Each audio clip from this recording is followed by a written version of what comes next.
Hello बच्चों, कैसे हैं आप सभी। आई होप आप लोग अच्छे होंगे और आप सबकी पढ़ाई भी अच्छी चल रही होगी, क्योंकि 7th क्लास का जैसा कि हमने वीडियो अपलोड किया था, जो आपने देखा होगा कि आपके हमारा चैप्टर था 2nd नंबर का, और उसके अंदर हमारा टॉपिक चल रहा था न्यूट्रिशन इन एनिमल्स के अंदर न्यूट्रिशन इन ह्यूमंस, है ना बच्चों। और वो हमारा कंप्लीट हो गया था। जैसा कि अगर आपने वीडियो देखा है और अगर नहीं देखा है तो मैं आपसे रिक्वेस्ट करूंगी कि प्लीज पहले आप पहले के इस चैप्टर की वीडियोस को देखिए, तभी आपको चैप्टर का समझ में आएगा।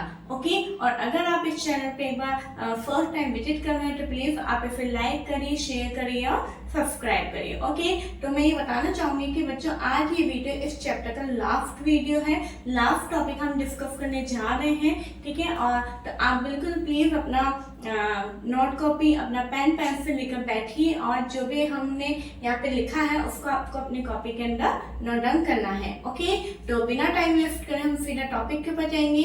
जैसा कि आपने देखा होगा कि हमारा आज का टॉपिक क्या है। हमारा आज का टॉपिक है कि जो ग्रास ईटिंग एनिमल्स है उनके अंदर कैसे डाइजेशन होता है, और हमारा सेकंड टॉपिक है कि अमीबा के अंदर कैसे डाइजेशन होता है। ओके, तो ये दो एनिमल्स के अंदर हम डाइजेशन को देखेंगे। ओके बच्चों, देखिए जैसे कि हमारा टॉपिक है डाइजेशन इन ग्रास ईटिंग एनिमल्स, है ना। ह्यूमंस के अंदर अपन ने देख लिया, एक बार फिर थोड़ा सा रिकॉल करेंगे कि ह्यूमंस के अंदर जो डाइजेशन सिस्टम था हमारा, उसके अंदर कौन कौन से ऑर्गन्स थे हमारे। बकल कैविटी थी, फिर oesophagus, stomach, small intestine and large intestine, rectum, then anus. Okay, इस तरीके से फूड जो है पूरा एक एक स्टेप से पास होके और फिर लास्ट में एनस के द्वारा हमारे बॉडी से बाहर रिमूव हो जाता था। लेकिन क्या है ना कि ये जो ग्रास ईटिंग एनिमल्स हैं, ये वो एनिमल्स जो मोस्टली प्लांट प्रोडक्ट्स को खाते हैं, जो मोस्टली हर्बीवोर्स होते हैं, उन एनिमल्स में कैसे डाइजेशन होता है वो हम देखेंगे। Grass eating animals quickly swallow the grass and store it in a part of the stomach called rumen. Okay, जब क्या होता है आपने देखा होगा जितने भी काव है, बफेलो है ना, गॉट है, ये क्या करते हैं, जैसे आपने अगर उनको चपाती दी या आपने उनको कुछ भी खाने को दिया, चारा दिया आपने, तो वो एकदम से ना क्या कहते हैं स्वैलो कर लेते हैं, एकदम मुंह के अंदर लेते हैं और एकदम क्या करते हैं उसको निगल लेते हैं। और फिर हम थोड़ी देर बाद देखते हैं कि कुछ जानवर जो होते हैं जब वो कुछ खा नहीं रहे होते तभी वो अपना मुंह चला रहे होते हैं, है ना, च्यूइंग कर रहे होते हैं। तो ऐसा क्यों होता है, तो इसी को बात को समझना है कि जितने भी ग्रास ईटिंग एनिमल्स हैं वो उस ग्रास को फटाफट से क्विकली यानी फटाफट से उसको निगल लेते हैं और काय के अंदर स्टोर कर देते हैं। उनका जो एक स्टमक होता है, स्टमक के एक पार्ट के अंदर, क्या स्टमक के एक पार्ट होता है जिसे रुमेन बोलते हैं, उसके अंदर ये स्टोर करके रख लेते हैं। ठीक है, पहले लेते हैं फटाफट से स्टोर करके रख लेते हैं। इनका पहले ये काम है कि जितना मिल रहा है पहले हम उसको अपने पास में ले लें, उसके बाद में उसको चेंज करने का काम आराम से बैठ के करेंगे। ठीक है ना, तो इस तरह से ये लोग करते हैं।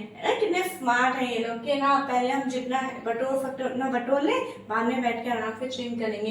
तो मेन आपको ये बात याद रखनी है कि रूमेन जो होता है उसके अंदर ये अपना स्टोर करके रखता है। वैसे आपके बुक में नहीं दे रहा था, लेकिन मैं फिर भी बताना चाहती हूँ कि जो इनका स्टमक होता है ना वो 4 चैम्बर्स के अंदर डिवाइडेड होता है। ओके, कितने चैम्बर्स में, 4 चैम्बर्स में डिवाइड होता है। अब उसके बाद में क्या होता है कि यहाँ पे रूमेन के अंदर जो फूड है वो थोड़ा बहुत जो है डाइजेस्ट होता है।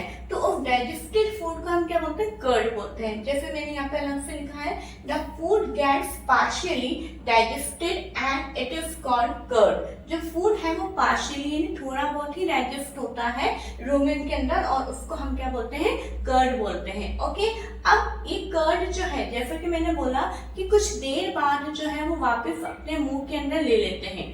मतलब बहुत अजीब सी बात है ये, हम इसे इमेजिन अगर करके देखें तो क्योंकि जो उनके स्टमक में फूड जो थोड़ा बहुत पार्शियली डाइजेस्ट हो गया था, उस डाइजेस्टेड फूड को, उस कर्ड को क्या करते हैं वो वापस माउथ के अंदर ले लेते हैं। देखिए after some time curd returns to the mouth. कुछ टाइम बाद में जो कर्ड है वो वापस कहाँ आता है, माउथ में आता है। In small lumps and animals चू इट। कैसे? एक छोटा सा मतलब लम्प, यानी जैसे अपन आप मुंह में चबाते हैं, चबाने के बाद में जो एक फॉर्मेशन उसका बनता है उसको लम्प बोला जाता है, और उसको बाद में च्यूइंग करते हैं। This process is called rumination. ये वापस कुछ देर बाद कर्ड का माउथ के अंदर आना और उसे च्यूइंग करना, उस प्रोसेस को क्या बोला जाता है? रुमिनेशन बोलते हैं। क्या बोलते हैं बच्चों? रुमिनेशन बोलते हैं। और ये रुमिनेशन प्रोसेस जो एनिमल्स फॉलो करते हैं उन एनिमल्स को हम क्या बोलते हैं? रुमिनेंट्स बोलते हैं। These animals are called ruminants. Okay, तो अगर यहाँ पे ना ग्रास ईटिंग एनिमल्स की जगह अगर आपकी हेडिंग ऐसे आ जाए कि डाइजेशन इन रुमिनेंट्स, तो आपको कंफ्यूज नहीं होना है। जैसे एग्जांपल है कैटल, डियर एक्सेट्रा। ओके, अब क्या होता है कि आपने देखा कि क्या लेते हैं? मोस्टली ग्रास लेते हैं, है ना। और ग्रास के अंदर क्या पाया जाता है? सेलुलोज पाया जाता है। तो in these animals bacteria present in rumen which help in digestion of cellulose which is present in grass. ठीक है, जो रुमेन के अंदर एक बैक्टीरिया प्रेजेंट होता है, वो बैक्टीरिया क्या करता है? इस सेलुलोज को जो कि ग्रास के अंदर प्रेजेंट है उसको डाइजेस्ट करने में हेल्प करता है। ओके, इन हॉर्सेस अ सैक लाइक स्ट्रक्चर। घोड़े हैं, हॉर्सेस एंड रैबिट है, इनके अंदर एक सैक लाइक यानी थैली नुमा एक स्ट्रक्चर होती है जिसे कैल्शियम बोलते हैं, जो कि एसोफेगस और स्मॉल इंटेस्टाइन के बीच में होती है। उनके अंदर भी एक बैक्टीरिया प्रेजेंट होता है जो कि फूड को डाइजेस्ट करने में हेल्प करता है। लेकिन ये जो बैक्टीरिया है वो ह्यूमन के अंदर प्रेजेंट नहीं होता है, जिसके कारण ह्यूमन के अंदर सेलुलोज का डाइजेशन बहुत ही मुश्किल से हो पाता है, मतलब होता ही नहीं है। इसलिए हम जो है घास नहीं खा पाते हैं। नहीं तो हम भी घास खा के जीवित रह सकते थे, लेकिन हमें घास नहीं खानी है। क्यों? क्योंकि हमारे डाइजेशन सिस्टम में जो है बैक्टीरिया प्रेजेंट नहीं है, और वो बैक्टीरिया जो कि सेलुलोज को प्रेजेंट डाइजेस्ट करता है वो हमारे पास में नहीं है। इसलिए हमें प्लांट प्रोडक्ट्स जो है उनके ऊपर डिपेंड होना पड़ता है। ओके बच्चों, तो आई होप आपको ये रुमिनेंट्स का जो डाइजेशन है वो याद हो गया होगा। बहुत ही सिंपल सा प्रोसेस है आपके बुक के अंदर। ठीक है, स्टमक का एक पार्ट होता है रुमेन। रुमेन के अंदर सबसे पहले फूड को ले लिया जाता है, यहाँ पे पार्शियली डाइजेस्ट होता है। उस पार्शियली डाइजेस्टेड फूड को कर्ड बोलते हैं।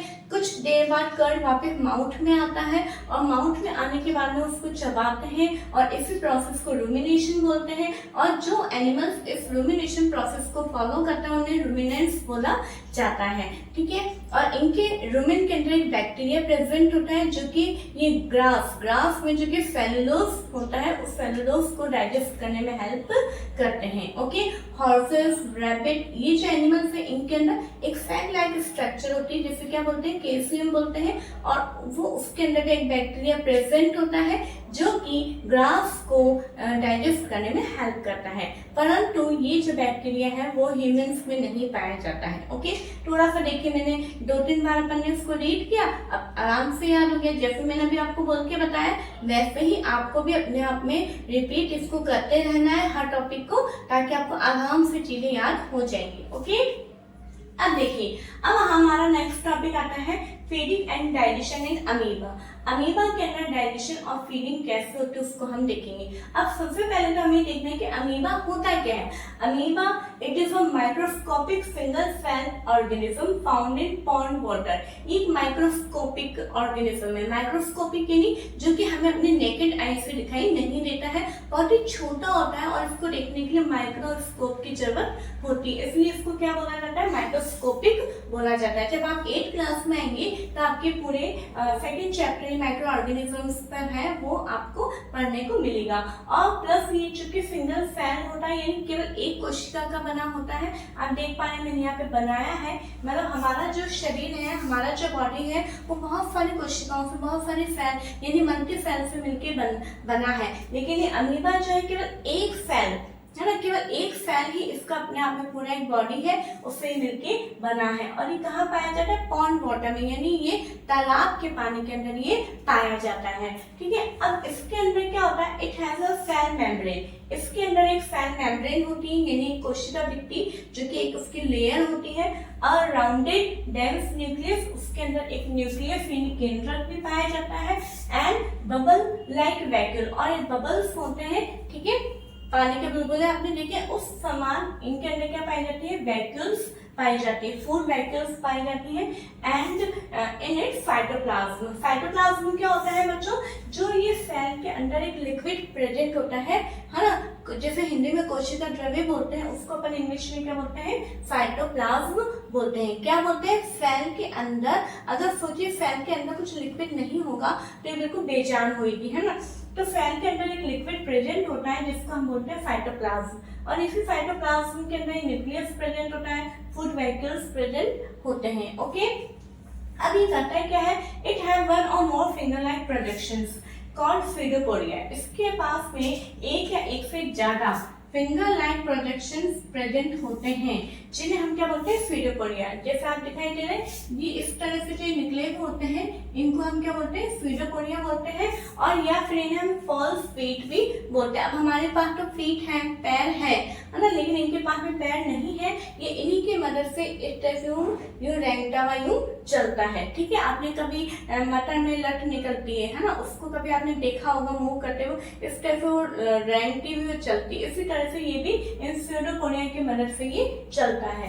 ठीक है, और इसका इन स्यूडोपोडिया का एक और काम क्या है, एंड कैप्चर ऑफ फूड। ये फूड को कैप्चर करने का, यानी फूड को पकड़ने का काम करता है। जैसे फॉर एग्जांपल ये इसका यहाँ पे इसको कुछ पता चल रहा है कि यहाँ फूड है, और ये यूं आ रहा है, और ये एकदम दोनों स्यूडोपोडिया को लेगा और इस तरह से यूं कैप्चर कर लेगा। ठीक है, अपने अंदर ले लेता है। देखिए, when it senses food it pushes out pseudopodia around the food particle and angles it. ठीक है, जैसे इसको पता चलता है कि यहाँ पे फूड है, तो ये अपने स्यूडोपोडिया को इसके चारों तरफ बना लेता है और फूड को एंगल्स यानी अपने अंदर ले लेता है। ठीक है, अब अंदर लेने के बाद का मैंने थोड़ा सा इस तरह से समराइज करके लिखा है। अंदर लेते ही ये डायरेक्ट कहाँ ले लेता है, फूड वैक्यूल में। कहाँ ले लेता है, ये फूड आया है, फूड को अंदर लेता है ये फूड वैक्यूल में। फूड वैक्यूल के अंदर क्या प्रेजेंट है, डाइजेस्टिव जूस। देखिए बच्चों, कुछ एंजाइम्स प्रेजेंट होते हैं, जूस प्रेजेंट होते हैं, जैसे कि अपन ने ह्यूमन के अंदर देखा था कि स्टमक के अंदर 3 टाइप्स की जूसेस हमने देखे थे। स्मॉल इंटेस्टाइन भी जो है लीवर से ले रहा है, पैंक्रियास से ले रहा है, तो इनकी मदद बिना इनके जो है डाइजेशन नहीं हो सकता। इसी तरह से यह फूड जो वैक्यूल है उसके अंदर भी कुछ ना कुछ डाइजेस्टिव जूस प्रेजेंट होता है, वो जो है इसको फूड पार्टिकल को डाइजेस्ट करने में हेल्प करता है। ठीक है, अब यहाँ पे जो फूड है उसको कॉम्प्लेक्स सबस्टेंस होगा, तो उसको क्या में ब्रेक डाउन करेंगे, सिंपलर सबस्टेंस में। जैसे हमारे स्टमक में भी हुआ था, हमने सबसे पहले फूड को कहीं में रखा था, माउथ के अंदर रखा था। माउथ के अंदर हमने जो है क्या कहते हैं उसको हमने सिंपलर सबस्टेंस में ब्रेक डाउन किया, उसके बाद हमें स्टमक में आया, फिर वहां पे ब्रेक डाउन हुआ, फिर स्मॉल इंटेस्टाइन में, फिर वहां ब्रेक डाउन हुआ।